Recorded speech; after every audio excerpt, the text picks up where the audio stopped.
নিরাপত্তা নিয়ে নড়েচড়ে বসল মালদা মেডিকেল কলেজ। কলকাতার আরজিকর মেডিকেল কলেজের ছাত্রী মৃত্যুর ঘটনার পরে নিরাপত্তা নিয়ে নড়েচড়ে বসল মালদা মেডিকেল কলেজ। আজ শনিবার দুপুরে মেডিকেল কলেজের কনফারেন্স রুমে নিরাপত্তা রক্ষীদের সুপারভাইজারদের নিয়ে বৈঠক করেন সুপার তথা সহ অধ্যক্ষ প্রসেনজিৎ বর। মেডিকেলে যান ইংরেজবাজার থানার আইসি সঞ্জয় ঘোষ। তিনি মেডিকেলের অধ্যক্ষ পার্থ প্রতিম মুখোপাধ্যায়ের সঙ্গে দেখা করেন।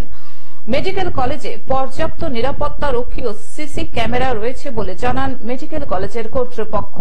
আমরা এমনি আমাদের সিকিউরিটি ব্যাপারে আমরা ব্যবস্থা নিয়ে তো রয়েছি, আমরা মনিটর করি সিকিউরিটি ব্যাপারটা।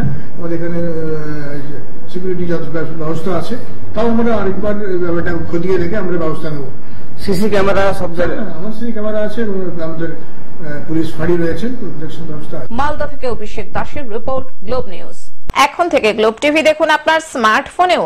গুগল প্লে স্টোর অথবা অ্যাপল স্টোর থেকে ডাউনলোড করুন গ্লোব টিভি লাইভ অ্যাপ। এছাড়াও জিও টিভি অ্যাপ থেকেও দেখুন গ্লোব টিভি লাইভ।